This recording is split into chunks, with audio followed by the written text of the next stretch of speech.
Good morning, this is Gail Dobie with Design Success University, and I have a great friend with me today, Kristi, and I'd like you to just talk a little bit today about what you've done in the past and what your background is, and we're going to talk about inspiration. We're going to talk about a lot of things that a lot of designers struggle with and sometimes are very curious about other designers and what they do.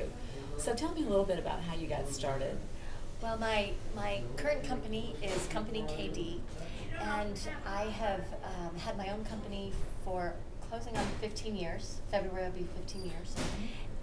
And my background originally, well, I started in design. I went to school in New York, the New York School of Interior Design, and I can't imagine being in a better city to study design. That just gave me huge inspiration, and I still joke living in Colorado that my kind of hiking is urban hiking. I would prefer hiking in New York City than anywhere else, or maybe Paris. With high heels or with high tennis heels? shoes? High heels, none of the tennis shoe business.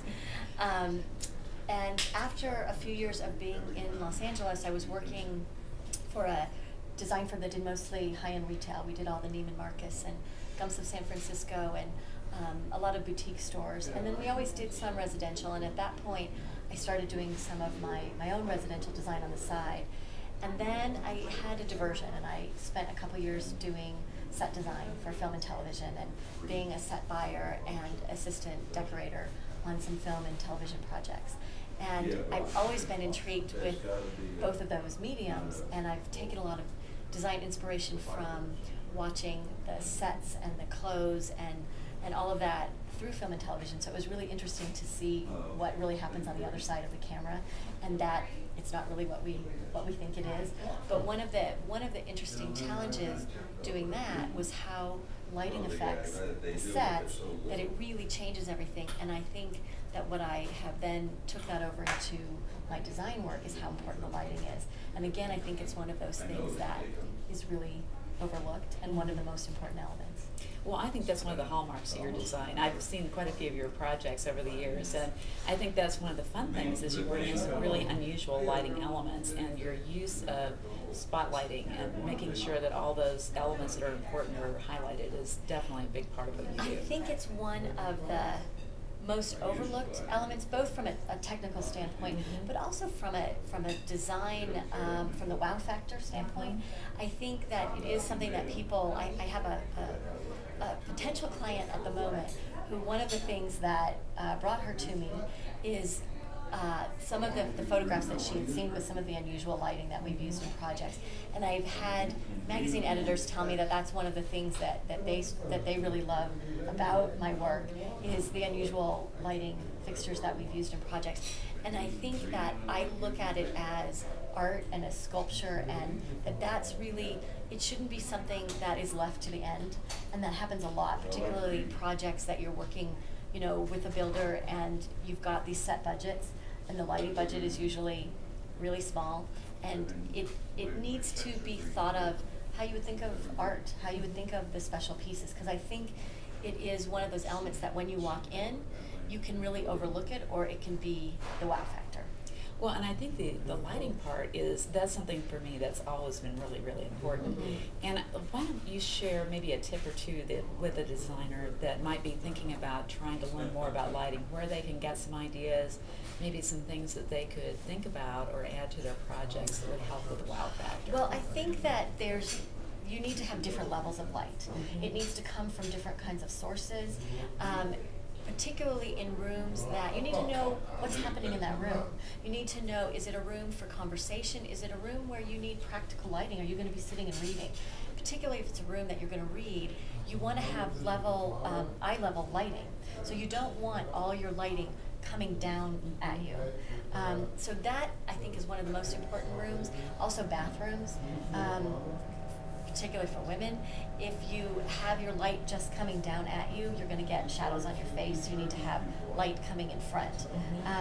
And so there's the whole technical aspect that if you don't know enough, bring in a lighting designer. I think it's a valuable person to have on your team, and I never hesitate to bring in a lighting expert if it's a design situation that I'm not really sure that I'm bringing enough to the table, and I would rather collaborate with somebody that knows more than I do in a situation. so that from the technical aspect we're covered. Then from the aesthetic aspect, I think that you need to look at different sources and not necessarily just go to one big lighting store where you're going through catalogs. You really need to look at both aspects, and then from a value perspective, you have to value engineer it. There's rooms where you're going to have a little bit more cost-effective lighting, and know it's just like your furniture. What are the pieces that you're really going to spend the money and say, okay, these are really important, and then where can you cut back and do less expensive, because you're not going to be able to have every piece be the it piece. And that's no different than when you're dressing yourself in the morning. You put on your clothes, and everything doesn't need to be something that you look at. The same with your furniture. You don't want every single piece to be where your eyes are going to fall. Your lighting should be the same. You should have a couple of key pieces that says, wow, look at this. Mm-hmm. Well, I think that's really important, and also one of the things that you mentioned is bringing the lighting engineers in, and I think that's something that they don't really teach a lot in design school. I had one class. I had one class as well. And I happen to love lighting because I think it's so important, but if someone has a major art collection, I think that's a perfect spot.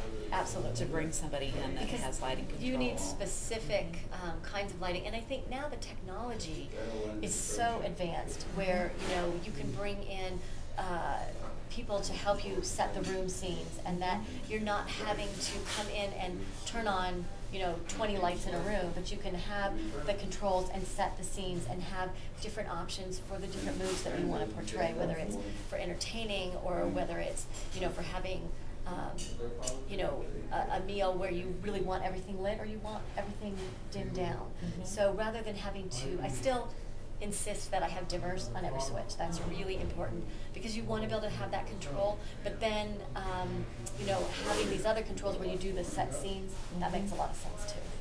Well, I think it would be a really good idea, and see what you think about this, that our design audience, if they would just take the time to meet with a lighting engineer in between times before you even have a project and understand how they work and understand a little bit about what they can add to a project, because that's a value add that designers can bring in, is the team of people who can create that complete ambiance in that space. Exactly. We just finished a really exciting project that's taken me a little bit back to my roots.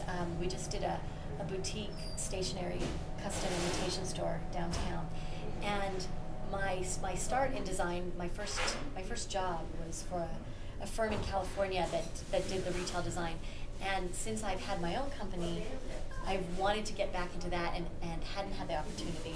And it presented itself last year, and we just completed it. And we did work with a lighting engineer on that project.